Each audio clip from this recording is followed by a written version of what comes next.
የምንወዳችሁ የምናከብራችሁ የውድን በኢቢኤስ ተመልካቾች እንዴት ናችሁልን? የረፍት ቀናችሁ እንዴት እያለፈ ነው? ይሄ ውድን በኢቢኤስ ነው።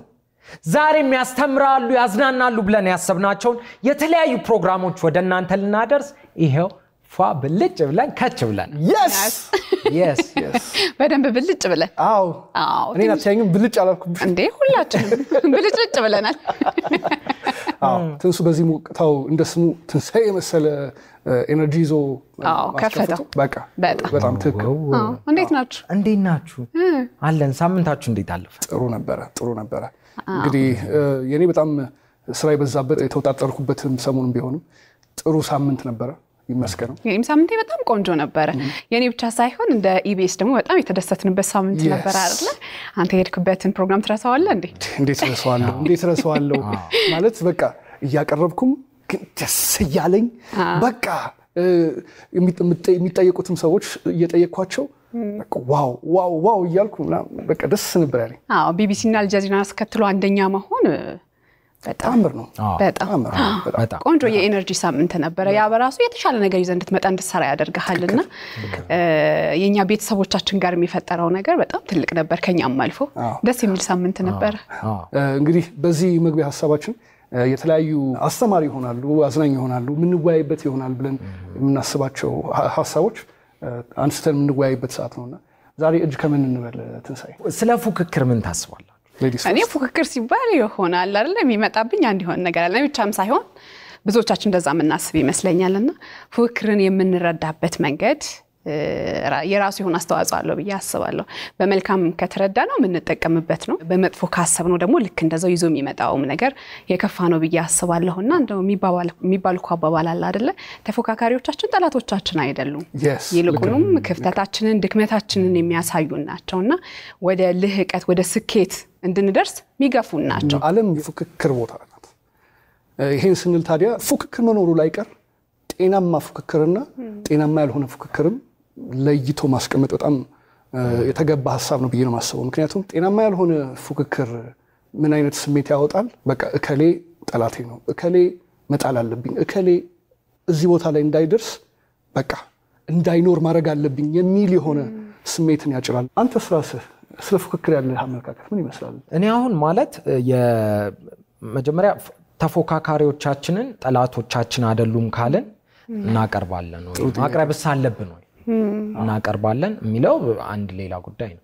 ግን እኔ በራሴ ለምሳሌ አብሮ አደጎቼ ወይም አብረውኝ የተማሩ ጓደኞቼም ሊሆኑ ይችላሉ አብሮ አደጎቼ ምን ላይ ደርሰዋል ብዬ ሁሌ ወይ ታያለሽ ወይ ትሰሚያለሽ ወይ ደግሞ እነሱ ምን ላይ ናቸው የሚል ነገር ጥያቄ ይመጣል። ከዛ በኋላ እነሱ የደረሱበትን ነገር ሳይ የት ነው ያለሁት የሚል ጥያቄ ወደ ራሴ ያመጣሉ ማለት ነው። ከዛ ምን እየሰራሁ ነው ምን መደረግ አለበት የሚል ሐሳብ ይመጣል ማለት ነው። በዛ መንገድ ነው ተወዳዳሪ መሆን ይኮናል ብዬ ማስበው ማለት ነው። የፉክክርን ስናነሳ የሚፎካከሩን ሰዎች እኮ ለኛ እንደ መስታወት ናቸው አይደለ? በዛ መስታወት ውስጥ የኛን ድክመታችንን ክፍተታችንን እናይበታለን። ካየን በኋላ ግን ያንን የሚፎካከረንን ሰው ለመጣል ወይ የበታች ለማድረግ ሳይሆን ኦኬ እሱ ጋር ያለው መልካም ነገር ምንድነው? በጥራት ነው የሚሰራው፣ በእውቀት ነው የሚሰራው፣ አርቆ በማሰብ ነው የሚሰራው፣ ለለውጥ ነው የሚሰራው። ስለዚህ እኔ ጋርስ ያለው ክፍተት ምንድነው? እንዴት አድርጌ ያንን ነገር ላስተካክለው ወደሚለው ነገር እንመጣለን ማለት ነው። እኔ ይሄንን ሐሳብ ስናነሳ እንደውም ትዝ ያለኝ ነበር በልጅነታችን ሁላችንም እናውቀዋለን አይደል? አሁን ልጆችም ይዘምሩታል በተለይ በትምህርት ቤት ጥንቸል ጉረኛ አፈረች ኤሊ ስሙ ተከበረ የሚለው እሱ መዝሙር ትዝ ይላችኋል? ጥንቸል ጉረኛ አፈረ ኤሊ ስሙ ተከበረ ይሄ አጨበጨቡ ዳኞችን ሳምናምን የሚለው ማለት ነው። መነሻችንን ማወቅ አለብን ብዬ አስባለሁ። የኤሊን ተፈጥሮ እናውቀዋለን በጣም ቀስ ብሎ እንደሚሄድ ግን ደግሞ ሊደርስበት ያሰበው ቦታ አለ አይደል? አርቆ ማሰቡ ኦኬ የኔ ድክመቴ ምንድነው? ቀስ ብሎ መሄድ ነው። ስለዚህ በደንብ አትኩሬ ከመድረሻዬ ለመድረስ ራሴ ላይ መስራት አለብኝ ብሎ በማሰቡ መድረሻው ምን ሆኗል? አሸናፊነት ሆኗል። አንድ ፉክክርን ወደ ጤናማ ፉክክር ለውጦ ራስን ለመገንባት ስሜታዊ ልህቀት ብስለት ይፈልጋል ብዬ ነው የማምነው። ምክንያቱም ፉክክርን እንደ አወንታዊ መወጣጫን መጠቀም ወደ መከባበር ያመጣል እንጂ ወደ መጠላላት አያመጣም። የራስ ትግል እኮ ነው ፉክክር ማለት። ጤናማ ፉክክር ወደ ራሳችን ተመልክተን እንዴት አድርገን ራሳችንን ለውጥ በተዘዋዋሪ መንገድ ምን እያልን ነው? ተቀናቃኛችን ወይም ተፎካካሪያችን የራሳችን የጥራት መስታወት እኛ ራሳችን የምንቆጣጠርበት ራሳችን ጎልተን እንድናወጣ የሚገፉን ጠቋሚ አስተዋጽኦ የሚያደርጉልን ሰዎች ናቸው እንጂ እኛን የሚጎዱን ወደታች የሚጎትቱን ወደኋላ የሚያስቀሩን ሰዎች አይደሉም። ተወዳዳሪ ስንሆን ደግሞ እነዛ የምንወዳደራቸውን አካላት ወይም ደግሞ የምንወዳደራቸውን ነገሮች መስለንም መቅረብ የለብንም ብዬ አስባለሁ። ያ ማለት ነው ራሳችንን ሆነን መቅረብ አለብን ብዬ አስባለሁ። ስለዚህ ያው ፉክክር ራስን መስሎ መጀመሪያ ከዛ በኋላ ተወዳዳሪ ካለ እኔም አለው እንደማለት ያው ውድድር በራሱ በህይወታችን አስፈላጊ ነው አይደለ? ያማ ባይሆን ያለኝ ነገር ተመቸኝ በቃ ብዬ እኖራለሁ። ፉክክር መኖሩ ግን ፈጠራ ላይ እንድንሰራ ዕውቀታችን ላይ እንድንሰራ ለውጥ ላይ እንድንሰራ የራሱ የሆነ መንገድ ይከፍታል። አትሌቲክስ ላይ የራሱ ቋል የሃይላይት ዝያለኝ ነበር። አንዳንዴ ተፎካካሪዎች ሲመጡ አንተን የሚጎዱ ሊመስላቸው ይችላል።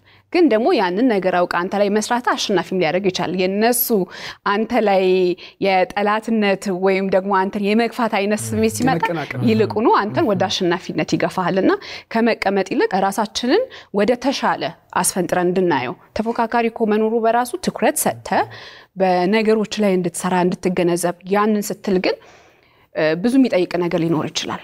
ጊዜ አለ፣ ገንዘብ አለ፣ ዕውቀት አለ፣ በጣም ብዙ ነገሮችን ሊፈልግ ይችላል። ግን እነዛ ነገሮችን አውጥተ ወደ ተግባር ለመግባት ደግሞ ቁጭ ብሎ ማሰብ ማሰላሰል ያስፈልጋል። ፉክክር ከራስ ጋር ሲሆን ደግሞ የበለጠ የተሻለ ነገር ይዘን እንድትመጣ ያደርጋል። ፉክክር የተለያዩ መንገዶችን እንድንፈጥር በቃ የተለየ አቅጣጫ የተለየ መንገድ የተለየ አሰራር እንድንሰራ በደንብ ፖሊሽ የሚያደርጉን ሰዎች ናቸው። እስካሁን ድረስ ያነሳናቸው ነጥቦች ይመስለኛል እንግዲህ እኛ ተቀናቃኝ ቢኖረን ወይም ደግሞ ተቀናቃኛችን በሆነ መንገድ በሆነ አቅጣጫ በሆነ ስታይል ተሽሎ ቢገኝ ብለን ያወራን እኛ ተሽለን ተገኝተን ለምሳሌ እንደው ከኋላ ተነስቶ መቀናቀን የሚፈልግ ሰው ብናስተውል ወይም ብንረዳ ያ ከኋላ ተነስቶ የመጣውን ተቀናቃኝ እንዴት አድርጌ ልጣለው የሚለው ነገር እንደ ሐሳብ ድክመት ስለሰውየው እንጂ ስለራሳችን አሸናፊነት ማሰባችን እናቆማለን። ተወዳዳሪ ሆኜ ተሰምቶኛል ወይም ተሰምቶኝ ያውቃል ብላችሁ የምታስቡበት ሁኔታ ወይም ወቅት አለ? እኔ እውነት ለመናገር ያው ሁላችንም ይሄ አስተዳደጋችን ስንል ሰፈር ውስጥ ከጓደኞቻችን ጋር ከዛ ከፍ ስንል ትምህርት ቤት ስንመጣ ደግሞ የሥራ ቦታ አለ አይደለ? ሁሉም ቦታ ውድድር ያለበት ነው። ለኔ እንደዛ ይሰማኛልና በየጊዜው በነበርኩባቸው የእድሜ ደረጃዎቼ ላይ ይሄ ፉክክርን በመልካም ወስጄ የተጠቀምኩ ይመስለኛል። በትምህርት ቤትም ቢሄድ በሥራ ቦታም ልክ እንደዛውና ቤት ውስጥም እንደዛው እና በእነዛ ነገሮች ውስጥ ለውጤን ያያየው የመጣው ነኝ። ያንን ስል ግን በመልካም ወይም ደግሞ በጤናማ በሆነ ፉክክር ጤናማ ባይሆን ማኖሮ እዚህም ባልደረስኩኝ ነበርና ነገሮችን ጤናማ ወደ ሆነ ነገር ስናመጣው ስኬታችንም የሚታወቅና በቃ ይሄ ባይናችን የምናየው ነው የሚሆነው። እንደዚህ ተንፈስ ያደረገኝ አንድ ታሪክ ማጫወት ስለፈለኩ ነው። አረሳትም ከአንድ እስከ 10 ሁሌ መውጣ ልጅ ነበርኩኝና ውጤቴ በሆነ መንገድ ዝቅ አለ። 11ኛ መውጣቴን ሳቀው ያለቀስኩት ለቅሶ እውነት እንደዚህ ማለት ወንዝ ይሆናል ያለቀስኩት። ምንድነው እቺን ምሳሌ ያቺ ቀን ግን ምን ለውጥ አመጣችልን? ምን ለውጥ አመጣችልኝ? እዛ ክፍል በኋላ እስከ 12ኛ ክፍል ከ1 እስከ 10 ከ1 እስከ 7 ምናምን እና ለልጆች ፊድ የምናደርገው ስለ ፉክክር ያለን አመለካከትና መረጃ ምንድነው? ምክንያቱም ትምህርት ቤት በሆነ ነገር ላይ ወደ ኋላ ብንልም ህይወት ላይ በአደባባይ ላይ ስንወጣ በዛ ነገር ላይ ብቻ ወደ ኋላ ልንቀር እንችላለን ወይ? አይደለም። በሌሎች ነገሮች በሌሎች መስኮች ላይ ጎበዝና አንደኛ የምንሆንባቸው ነገሮች አሉ አይመስልም? እኔ ከራሴ አስቸጋሪነት ጋር ነው የምወዳደረው። ለምሳሌ እኔም ቤት ውስጥ ታናሽ ነኝ። ሁለት ትልልቅ ወንድሞች አሉ። በጣም አስቸጋሪ ነው። በቃ ቤቱ በጥባጭ የሚባል ሰው ነው። ከዛ በቃ ከራሴ ጋር ነው ራሴን ለማስተካከል ስጥር ነው የተሻልኩ ይሆንኩ የምገኘው እንጂ እኔ ከራሴ ወጣ ሌላ ሰው ማንነት ውስጥ ወይ ማርበት ይሆናል ያንን ነገር ወስዳለው እንጂ የምፈልገውን ነገር ወስዳለው። ከዛ ውጪ ግን እኔ ከሌላ ሰው ጋር ተወዳዳሪ ነኝ እንጂ ብቻዬን ምሮጥ ነው ብዬ ነው ማዘው። ከራስ ጋር ለመወዳደር መወሰንና ከራስ ጋር መወዳደር መልካም ነገር ነው። አንድ ሆነ አይሆኑ ሰው ያለ ውስጤ ከሱ ጋር ስወዳደር እኔ እየተሻልኩ ሌላው በሌላ ሰው ሐሳብ ወይም በሌላ እሳቤ ውስጥ የዛን አካል ሐሳብ ለማሳካት ነው ወይ እየሰራን ያለ ነው ወይስ የራሳችን የሆነ በዛ ውስጥም ብንሆን ደግሞ የራሳችን የሆነ ሐሳብ አለን ወይ ለዛ ነገር እየሰራን ነው ወይ የሚል ጥያቄ ማለት አንዳንዴ ተቋማትም ሊሆን ይችላሉ ግለሰቦች የራሳቸውን የሆነ ሐሳብ ይዘው ይመጣሉ አይደለ ያንን ሐሳብ ይዘው ሲመጡ የራሳቸው ፈጠራ ነው የነሱን ፈጠራ ወስጄ ልስራው ብንል ግን እንደ ባለቤቱ አንሰራው ለምን ምክንያቱም የኛ ሐሳብ አይደለም የኛ ዕውቀት አይደለም ውድቀታችን እንጂ የሚያመዝነው ስኬታችን አይደለም እዚህ ጋር ሐሳቡን ያመጣው ግለሰብም ሊሆን ይችላል ተቋምም ሊሆን ይችላል ያንን ሐሳብ ይዞ ሲመጣ እንዴት አርጎ ሰርቶ በየት መንገድ ሄዶ ምን ተጠቅሞ ምን ላይ መድረስ እንዳለበት ያውቃል አይደለ ወደ ፍክክሩ ሲመጣ ማለት ነው ከዛ ሰው ጋር ፎካከራለው ብዬ ግን የዛን ሰው ሐሳብ በወስደው እንደዛ ላልሰራው ይችላል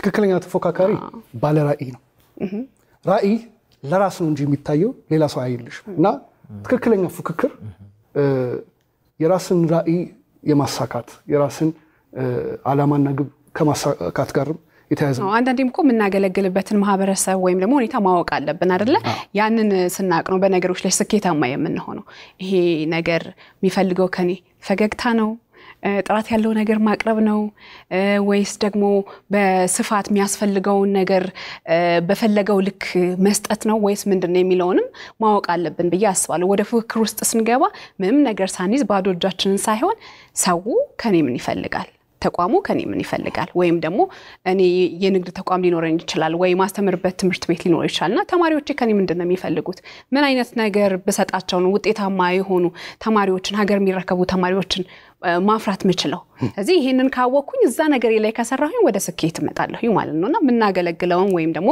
ምንሰጣውን ነገር የሚቀበልልን ሰው በደንብ ማወቅ አለብን አይደል ብዙ ሊሰሩ የሚችሉ ስራዎች አሉ ብዙ ሂደት ነው በያስባለሁ ማለት በሌላ ሰው በሌላ ኢንዲቪጁዋል ወይም ደግሞ በሌላ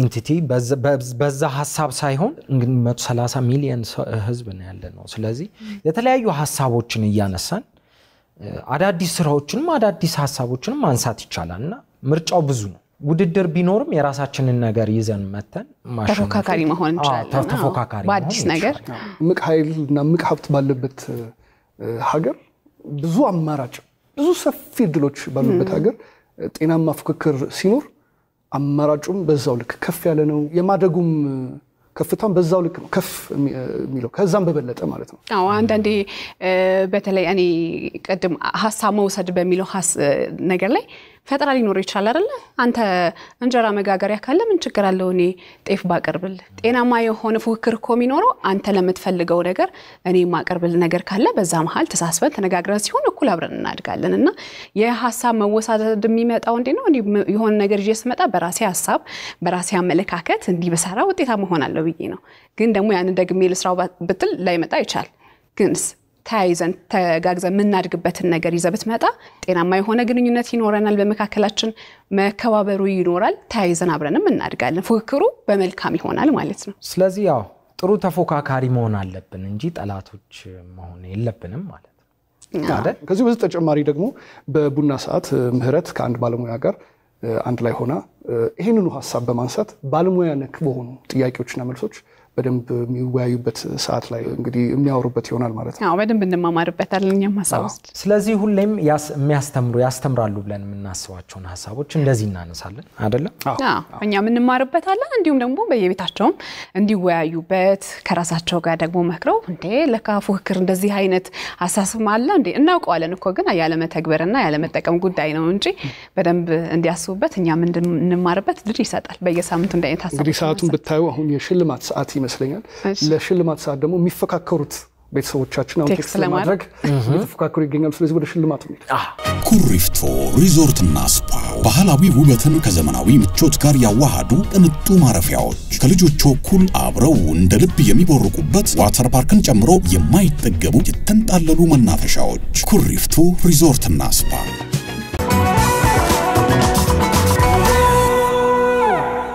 እና ፍንዳው ሽልማት ግን የምታፈነደው ወደዚህ አራዳ እኔ እንደዚህ ነው ማፈነደው ወደዚህ እናርገው ወደዚህ አይ ቆይ ወደዚህ ይሻላል ወደዚህ 1 2 ጃ yes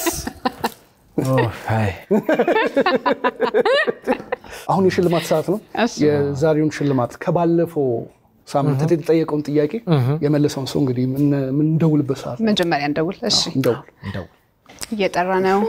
ትንሱ ወንድ ይሆናል ሴት ይሆናል? ወንድ። ሄሎ ጤና ይስጥልን። ይህ ከኡድን ቤቤስ ነው። አቤት። እሺ ሰላም ናችሁ? እንዴት ነሽ? ደህና ነኝ። ስምና ከየት? ዮርዳኖስ ነኝ። ከየት ነው? ደንግጬ ነው። አይ አትደንግጪ፣ አይዞሽ። ከድሬዳዋ። ሁላ ነበር የምመልሰው ግን እኔ ይሳካል ብዬ አላሰብኩም ነበር። ተስፋ ለመቁረጥ ይኸውልሽ ያሸልማል። ተስፋ ለመቁረጥ ምንም ቆይ ዮርዲ ድሬዳዋ ከየት ሰፈር ነው የመጣሽው? ሰፈር ሳቢያ እንግሽ ሁሉ ፒስ ነው፣ ሁሉ ኳይስ ነው። አለሁልሽ። እንኳን ደስ አለሽ በእናትሽ። እንኳን አብሮ ደስ አለን። ትንሱ ወይዬ እናት ወይዬ ማን የሆንን ይመስልሻል? ዘወትር አቤት ትንሳኤ አቤት ደግሞ የሉላን አቤት ድሬ እንዴት ናት? አዲስ አበባ ይኸው ዝናብ እየዘነበ ነው። በዚህ በረደን ስንል በዚህ ሞቀናል። ቆንጆ ናት። ያው ሙቀት አለ እንጂ ቆንጆ ነው። የተለመደ ነው። ዮርዳኖስ እንግዲህ እስቲ ያለፈው ጥያቄ ምን ነበር አስታውሽን? መልሱስ ምንድን ነው? አምባሳደር ሰይድ መሐመድ በትክክል ተመልሷል። ሉላ በውሎዋ የት ነበር ሄደችው ብለናል። በትክክል መልሳለች። መልካም እድል ዮርዳኖስ። እሺ 1 2 3 እንወድሻለን። መልካም እድል።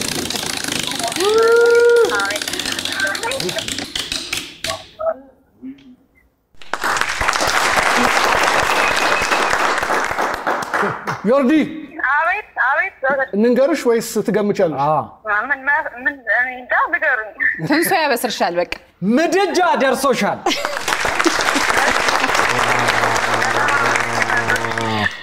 እንኳን ደስ አለሽ። እሺ እንኳን አብሮ ደስ አለን። ብቅ ስንል እንግዲህ አብስለሽ ታበይናለሽ። ችግር የለም እንዴ። አሪፍ ምድጃ ከቻስ